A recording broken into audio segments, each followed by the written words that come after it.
I'm now in the being redecorated history office. It's the morning before your double lesson, and I'm going to talk to you about how Gorbachev managed to lose control of the USSR, and the USSR ceased to exist. And the key word here is nationalism. Nationalism is the feeling of, national pride and wanting, in many cases, as we're about to see, to have your own country and be in charge of your own affairs. Another key thing to know is what the USSR was. It wasn't Russia. Russia was one of the Soviet republics that was part of the USSR. But the USSR was like a group of countries that had been made into one country.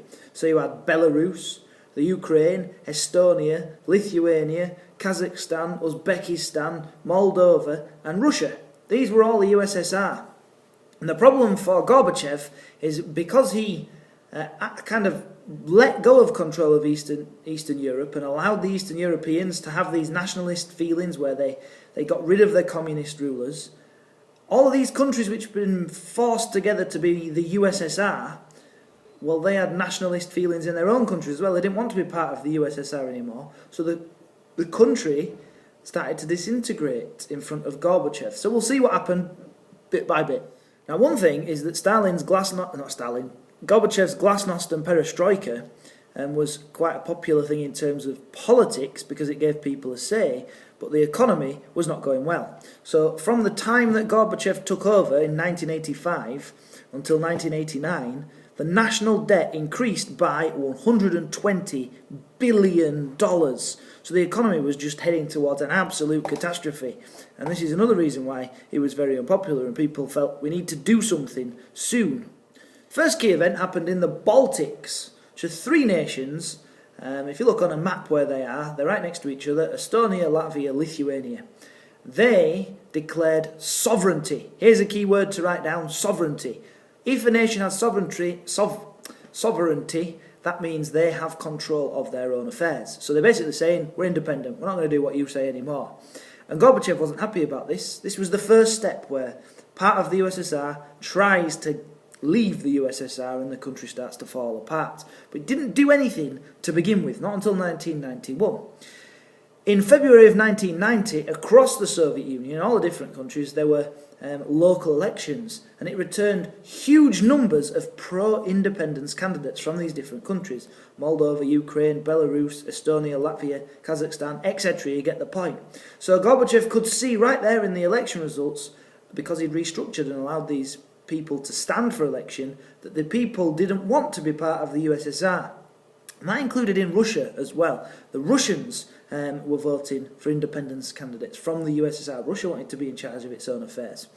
Anyway, the first desperate attempt that Gorbachev tried to make, especially with regards to the Baltic countries, is he put a blockade on Lithuania in April 1990, and in January, at the turn of the year in 1991, he sent Soviet troops into Estonia, Latvia and Lithuania.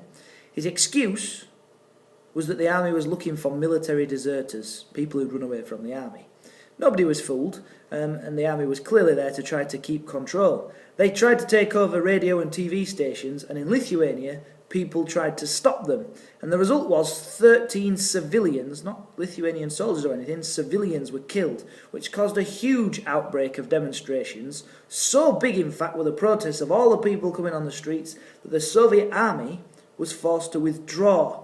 And so the violence that Gorbachev had sanctioned by sending the army in only served for the Lithuanians and the Latvian and Estonians to get even more determined that they were going to gain independence. And this is the problem. Gorbachev sees the nationalists, sends in the army, and the result of him sending in the army or cracking down with arrests and things is that the people in these republics were just ever more determined to leave. So if he didn't do anything, they'd leave, and he did do something, they got more determined to leave. What could he do? It was all because he'd set these dominoes falling, a big domino chain from Eastern Europe, and it had gone from Eastern Europe like a big domino chain all the way to USSR, and now those different nations who didn't want to be part of it, they were speaking out. It wasn't just the Baltics though, as I've said. All over the USSR there were problems with nationalistic feelings. One big problem was between Armenia and Azerbaijan, because there was a bit of land which was called the Nagorno-Karabakh region. Look at it in your textbooks, it's in there. I'll have a look, see page. It's on page 204, if you need that. This was a disputed bit of land. It had always been part of Armenia. Stalin, many decades before, had given it to Azerbaijan, and Armenia wanted it back, and Azerbaijan didn't want to give them it. So they were rowing and it erupted in violence, and the upshot of this was Gorbachev sent in the Soviet army. He only sent in the Soviet army, by the way, because Azerbaijanis had killed 91 Armenians. When the Soviet army came in, they killed 130 Azerbaijanis. And this caused a huge outcry in Azerbaijan. The Soviets did control the region once more. It had worked. He'd sent them in, they controlled the region, but lost any popularity they ever had in Azerbaijan. Thousands of people lined the streets for the funerals of those 130 people and publicly burned their communist membership cards. Sort of saying a big, don't want you anymore sort of thing. So yeah, he sends in the army, it just gets worse. In Georgia, which was another Soviet republic, 100,000 people demonstrated and demanded independence in April. Again, let me just check, that is April 1989. And just like in other cases, Gorbachev sent in the troops, 19 people were killed, and the result was Georgia just wanted independence all the more. So Gorbachev was not willing to use the troops to hold Eastern Europe together, but he was very willing to use force to keep the USSR together, but it wasn't working. Similar things happened in Kazakhstan and Uzbekistan. Protests broke out, people demanded independence. Gorbachev tried to deal with them, this time with lots of arrests rather than sending in the army, and the crackdown and the arrests just led people to call for ever greater independence. They just got louder, basically. Moldova was another one. They had been inspired by what they'd seen in the Baltics, and nationalists there, in the local elections, took control of the Moldovan Supreme Soviet, which is like the parliament, and so did Belarus, setting up their own Popular Front opposition group to the Soviet Union. And this came because they discovered mass graves of Belarusians who had been killed by the Soviet secret police during Stalin's years in power.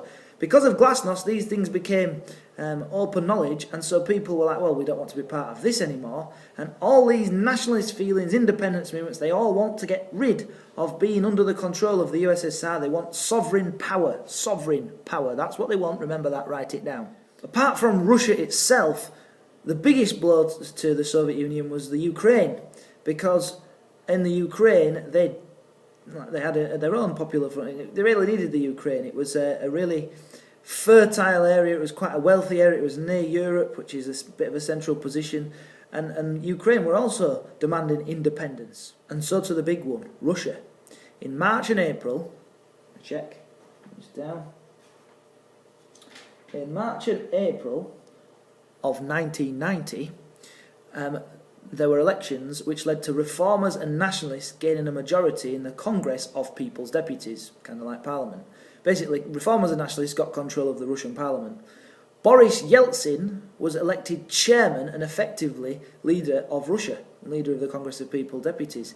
And one of the first things Boris Yeltsin did, and by the way, he had been a communist in the Communist Party and quite high up as well, he declared that Russia was a sovereign nation and that the laws of Russia took precedence over the laws of the USSR. In other words, we're not going to pay attention to the USSR laws, we make our own laws, we're a sovereign nation. So that's Russia. And we know how big Russia is. Huge area, and they've decided that they're going to split away from the USSR. There is, by this point, barely a USSR at all. So Gorbachev is in a very hopeless position. All the republics, I mean literally all, including Russia, of the republics of the USSR had declared that they were sovereign or that they wanted to be. The people within his own party, they hated him for what was happening. The reformers, people like Boris Yeltsin, disliked him because he was still trying to hold the USSR together and failing spectacularly. And in August of 1991, a coup, C-O-U-P, a military coup from communists, took place in a desperate attempt to remove Gorbachev from power and to save the USSR. Not that by this point he had too much power anyway. It failed because the crowds of Moscow, led by Boris Yeltsin, standing on tanks and shouting and going mad, they protested against it, and the coup failed. A few days later, still in August, Gorbachev resigned from his position as leader of the USSR, and the USSR no longer existed. So, summary. Gorbachev's willingness to end the Cold War and to let the people of Eastern Europe choose their own fate, partly because the arms race he couldn't afford anymore, had a knock-on effect back in the USSR and these different Soviet republics. They wanted independence, just like they'd seen Poland and Romania and East Germany and blah, blah, blah, blah.